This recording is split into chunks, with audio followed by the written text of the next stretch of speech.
Oi, gente, tudo bem? Adenoma de hipófise, ele é relativamente comum e a gente vê muito na ressonância magnética de hipófise, exame para fazer diagnóstico ou mesmo controle. Hoje a gente vai discutir um macroadenoma hipofisário. Vamos lá!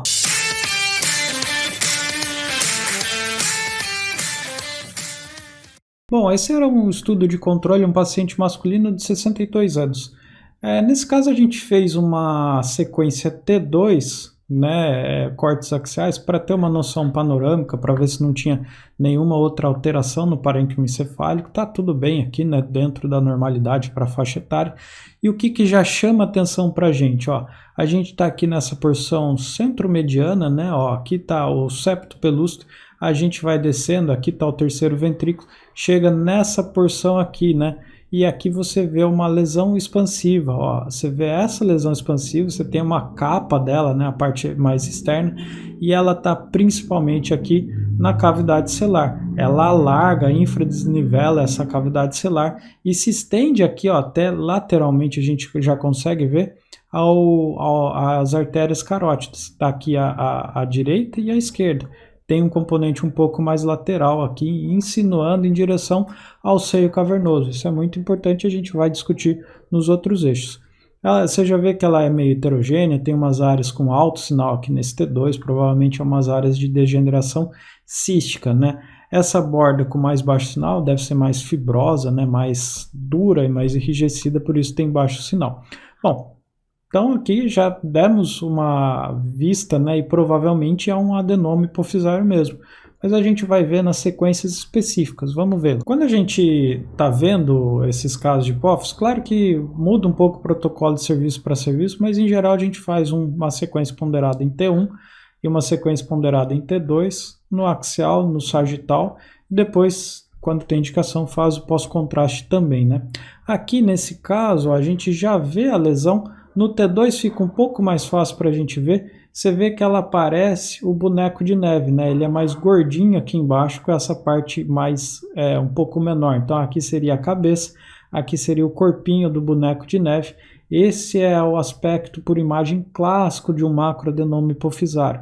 O que a gente considera macroadenoma? É a partir de 1 centímetro, acima de 1 centímetro da lesão, é um macroadenoma. Então, nesse caso, eu não preciso nem medir, vai ter mais de 1 centímetro, é um macroadenoma hipofisário. Aqui a gente vê a cavidade celular, né? Então, isso daqui que a gente está vendo em preto é o seio esfenoidal. Você vê que essa cavidade celular está infradesnivelada por esse processo expansivo. Aqui a gente vê aquelas áreas com alto sinal no T2, um componente cístico, mas você vê que tem umas áreas com um sinal um pouquinho mais baixo no interior. E ao mesmo tempo você vê umas áreas com alto sinal aqui no T1. Então provavelmente tem alguns focos hemorrágicos aqui de permeio, né? A lesão grande, cresce, às vezes falta suprimento vascular, então necrosa, sangra, isso é comum da gente ver. E aí a gente tem que ver as relações anatômicas dessa lesão, né? Aqui a gente está junto dos giros reto, mas não está pegando nesse caso, né? Ele só tem uma proximidade aqui, um pouco de contato à esquerda. E o que é muito importante a gente ver é essa estrutura aqui. Isso daqui é o quiasma óptico. Aqui está o nervo óptico, mais lateralmente, aqui o quiasma óptico. Veja que essa lesão está deslocando esse quiasma óptico superiormente, está afilando esse quiasma óptico e ele tem um pouco de alto sinal. Então esse quiasma óptico aqui tem um certo grau de sofrimento. Essa paciente pode ter um pouco de perda visual eventualmente, né? Esse quiasma já está um pouco atrofiado, com alto sinal, pode ser alguma coisa já meio sequelar. E é uma das complicações do adenoma, do macroadenoma hipofisário, né? Você tem a perda visual por essa compressão aqui. Além disso, é importante a gente falar nesses casos as dimensões em todos os eixos, né? Essa relação anatômica. O clássico dele é pegar, quando é muito grande, pegar aqui a região subtalâmica, pode pegar o giro reto, né? Pegar no sentido assim, ter contato, proximidade, deslocar um pouco. O clássico é também a gente ver o quiasma, né? Esse quiasma que está comprometido, como a gente discutiu. Eventualmente pode vir aqui nessa região lateral, aqui vindo aqui na região mesial do lobo temporal, se insinuando aqui para a fossa craniana média, às vezes pode ter isso.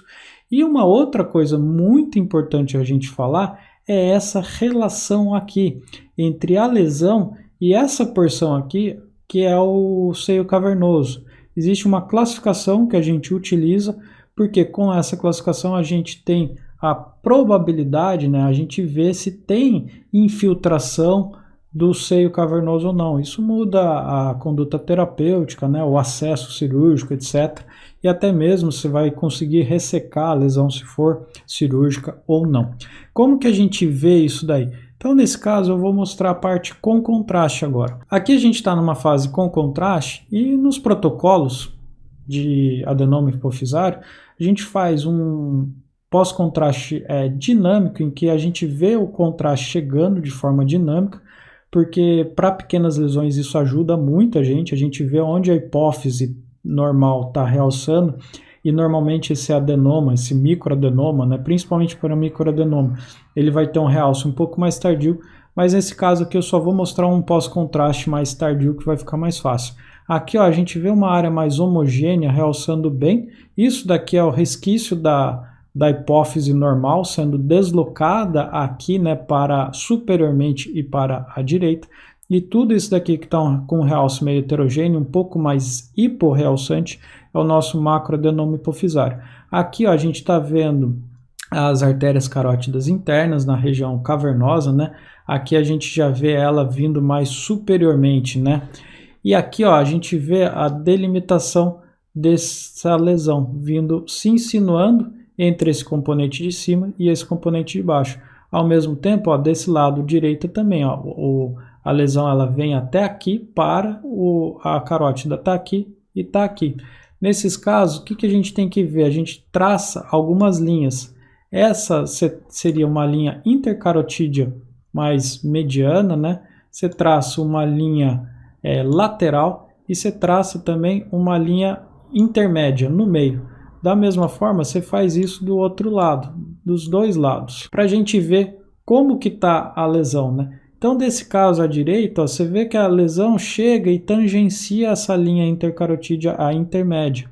Desse lado aqui à esquerda, ela ultrapassa essa linha, mas não ultrapassa essa linha intercarotídea lateral. E como que funciona a classificação para esses tumores? Então, como que funciona essa classificação? E essa classificação serve para a gente dar a probabilidade de infiltração do seio cavernoso. Você traça a linha intercarotídea medial, a lateral e a intermédia. Se não ultrapassa a medial, é grau 0. Se ultrapassa a medial, chega até a intermédia, é 1. Se ultrapassa a intermédia e chega até a lateral, é grau 2. Se ultrapassa a linha intermédia, a linha carotídea lateral, é grau 3. E o grau 3, se for por cima, é o 3A, se for por baixo, é o 3B. Agora, se ela envolve tudo, é o grau 4. E o que nos importa isso, né? O grau 0 e o grau 1 não tem, estatisticamente, invasão do seio cavernoso.